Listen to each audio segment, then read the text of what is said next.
대선이 끝났습니다. 대선이 끝나면서 의회 구도도 이제 바뀌게 되겠죠. 여소야대 구도로 바뀌게 되는데요. 이 상황에서 의정이 어떻게 전개가 될지 이게 관심사입니다. 그래서 국민의힘의 김기현 원내대표 연결해서 의정 전략 좀 자세히 들어보도록 하겠습니다. 나와 계시죠?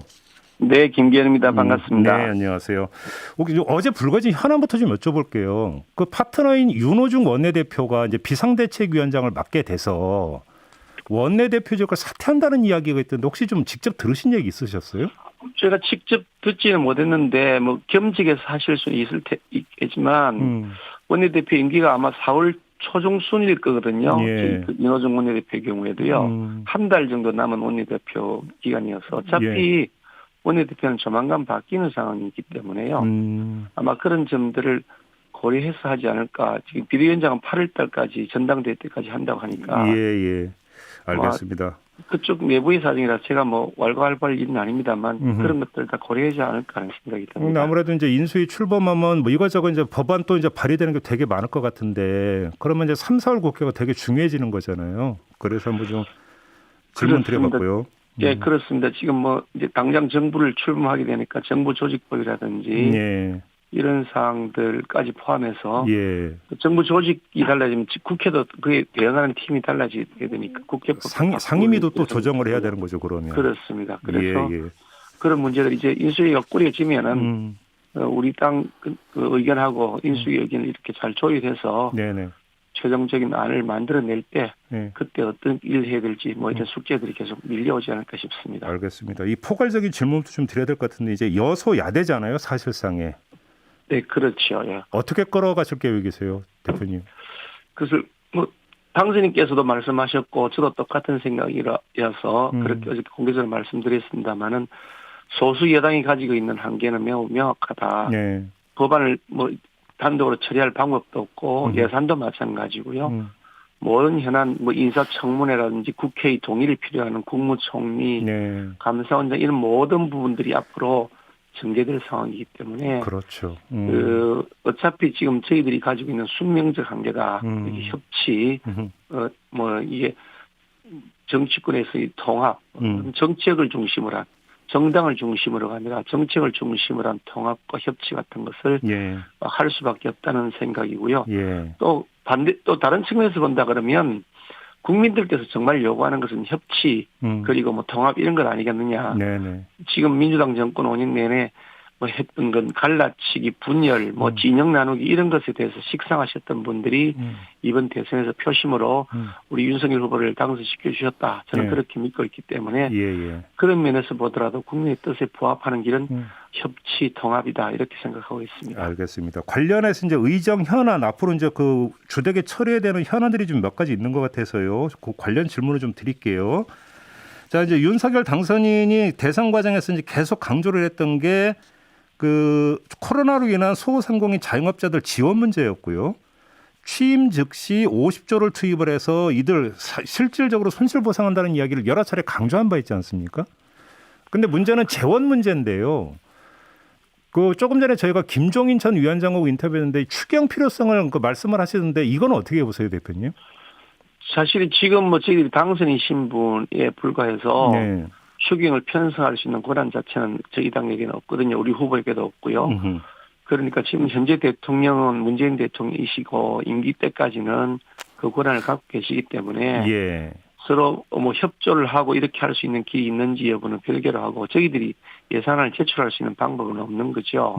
다만 이 소상공인 자영업자에 대해서 우리가 지난번에 최소한 1,000만 원씩은 그 지원해야 된다는 입장을 공개적으로 명시해서 밝혔고 또 그 자영업자 소상공인들의 경우에는 손실이 그 행정 조치가 이루어진 작년 그 초기부터 소급해서 적용돼야 된다라는 입장을 밝힌 바 있었고 그 입법을 추진하겠다는 의지도 명확하게 설명을 드렸기 때문에 그 약속에 따라서 손실보상 제도에 대해서는 소급 적용을 포함한 것들을 법안을 처리해야 된다는 입장을 그대로 계속해서 관철해 나가려고 합니다. 그 소급 그 보상 문제 있잖아요. 관련해서 민주당은 이게 지금 그 법률책에서 소급 그러니까 적용이 어렵다 이런 논리를 펴왔는데 이게 법률적으로 검토를 해보셨던 거예요?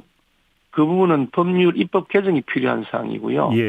그래서 지난번 그 윤호중 원내대표하고 저하고 합의할 때도 그런 부분들을 3월 국회에서 논의하자라고 입장을 서로 명확하게 밝혔는데 다만 문안 자체는 민주당 쪽에서는 애매모호하게 써와서 예. 우리는 그 애매모호한 내용 이것이다 구두로 우리 입장을 다시 밝힌 바 있었습니다. 그러면 대표님 말씀을 입법의 개정이 필요한 겁니다. 정리를 하면 손실보상법을 소급 적용이 가능하게 다시 손보겠다 이런 말씀으로 이해를 하면 되는 거겠죠? 그렇습니다. 네네. 예, 알겠습니다.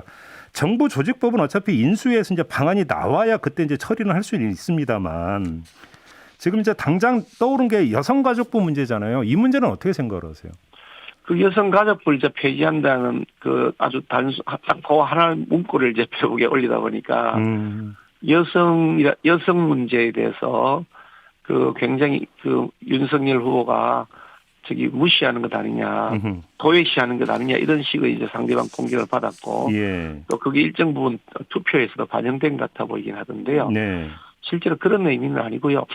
우리 사회에서 이제 그동안 여성, 남성 이렇게 양성으로 나누어 가지고 구분해서 한쪽을 뭐 보호하고 한쪽을 뭐 어떻게 이 가해자인 것처럼 이런 식으로 인식하는 것 자체에 대한 반성이 필요하다. 예. 공정하게 서로 경쟁할 수 있는 시스템을 만들어드리고 그 공정 경쟁에서 조금 뒤처지는 뭐 역할 분야가 있거나 계층이 있으면 그에 대한 지원은 별개의 방법으로 접근하더라도 근본적으로 공정한 그 경쟁의 시스템이 필요하다. 뭐 이런 차원의 얘기였는데 예. 여성가족부 폐지한다니까 여성 문제를 도외시한다 이런 건 아니고요. 예. 어차피 여성 문제들은 여전히 우리가 우선적으로 해결해야 될 과제라고 저는 개인적으로 생각합니다. 그래서 이게 각 현재 여성가족부가 하고 있는 역할을 보면 여성이나 가족 문제를 이렇게 좀 더 권익을 신장시키기보다는 오히려 그들만의 어떤 자리 나눠 먹기가 돼가지고 예.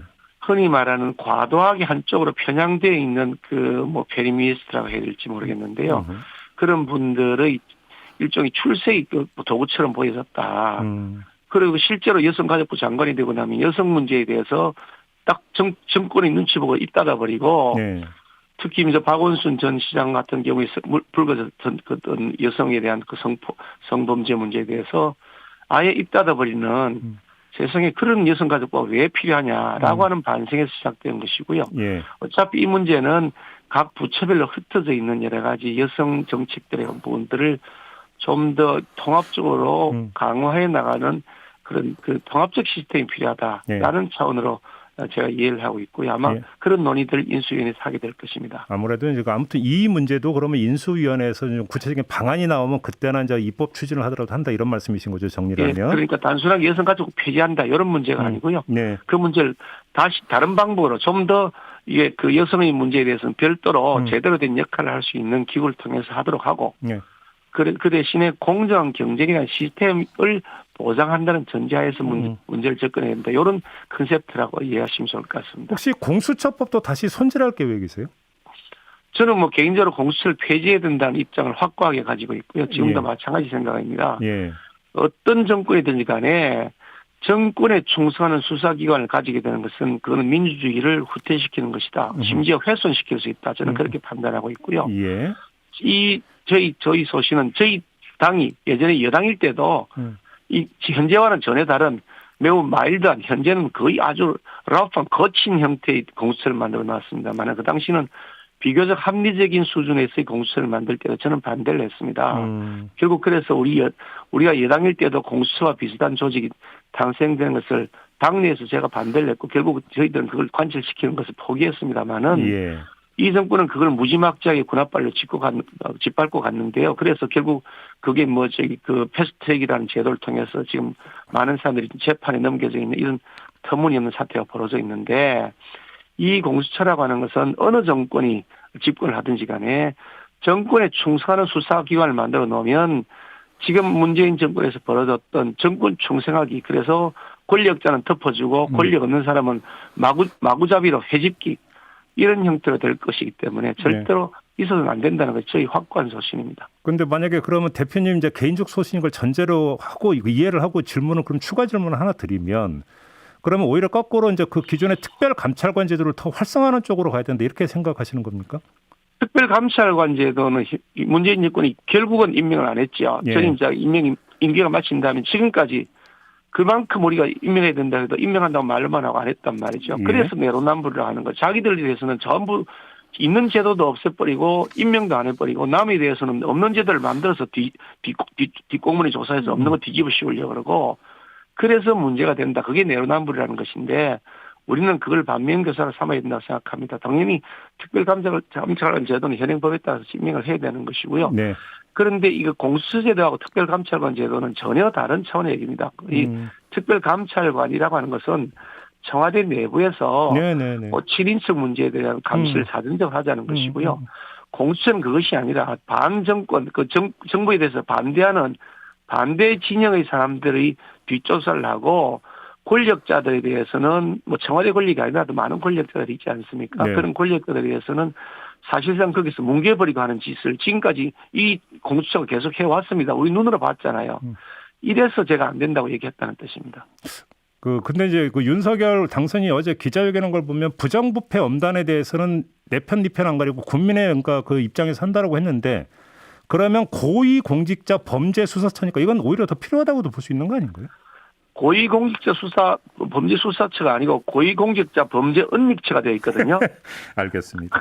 비리 은닉처를 하고 있기 때문에 문제라는 겁니다. 고위공직자의 비리를 수사하는 거 엄단해야죠. 당연히 해야죠. 알겠습니다. 근데 이름을 비리 수사처라 해놔놓고 권력자의 비리는 덮어주고 야당에 대해서는 탄압하는 제도를 기구를 운영하니 아니 생각해 보세요. 이성윤 서울중앙지검장 황제 조사했던 거 기억 안 나십니까? 공수처장 차로 모셔가 에스코트 했다면서요. 알겠습니다. 거기다가 없는 죄 뒤집어 씌우려고 윤석열 후보에서 온갖 짓 다 하다가 하나도 밝혀낸 것이 없지 않습니까? 없는 걸 뒤집어 쓰니까.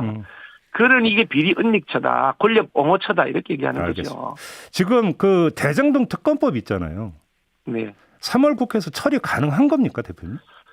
지금 그 문제에 대해서는 어저께 후보께서도 지금 뭐 당장 당선된 다음에 그 문제를 언급하는 것이 적절하냐는 말씀이셨는데 사실 돌이켜 5년 전을 보면 문재인 정권이 출범할 때 제일 먼저 적폐청산의 이름으로 상대 진영을 단합하고 정치적 숙청을 하기 위한 일을 시작했습니다. 5년 내내 그렇게 했죠.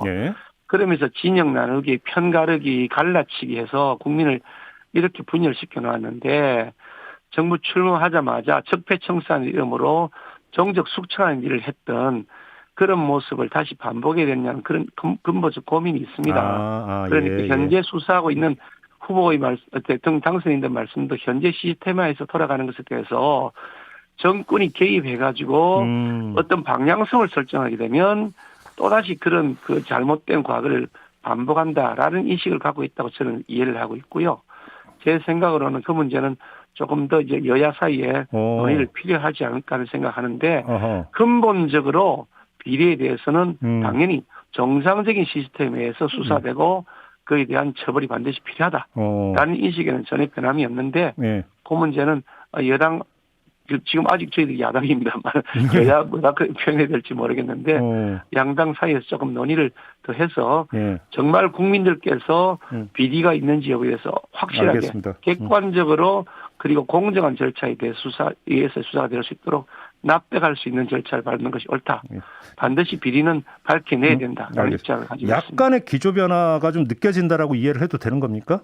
기조 변화는 아니고요. 기조는 저희들이 야당일 때 이게 워낙 그 사건을 덮어버리려고 하니까 문제인데 저희는 덮을 생각 자체가 전혀 없으니까. 알겠습니다. 네, 그래서 확실하고 객관적으로 공정하게 수사하자 이런 얘기입니다. 알겠습니다. 시간이 다 돼서 이거 마지막으로 짧게 하나만 여쭙고 끝낼게요. 지금 정치개혁 관련 법안에서 특히 지방선거 관련해서 뭐 기초위원회 중대선거구를 늘린다 이런 방안이 민주당에서 나온 바 있잖아요. 혹시 같이 처리할 의향이 있으십니까?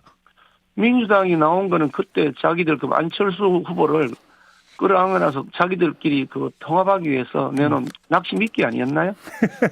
그럼 별로 처리할... 낚시 미끼 던져놨다가 물고기가 사라져 버리니까 이제 입도 뻥끗하지 않으신데. 그러면 민주당이 이거 추진 안 할 거라고 보시는 거예요? 정치 개혁이라고 하는 것은 정말 국민들께서 바라는 방향으로 설정해야 되는 것인데 이 다당제 하자는 것은 대통령제 하에서 대통령 권한을 훨씬 더 강화시키는 방향으로 가게 되니까 이게 정치 계획인지에 대해서 근본적 고민이 필요한 겁니다. 알겠습니다. 자기들처럼 그렇게 낚시 미끼 하듯이 해가지고 입법하고 예산하고 추경하고 그런 잘못된 방식 이제는 타파해야 됩니다. 마무리해야 될 것 같네요. 고맙습니다, 대표님. 네, 감사합니다. 네, 지금까지 김기현 국민의힘 원내대표였습니다.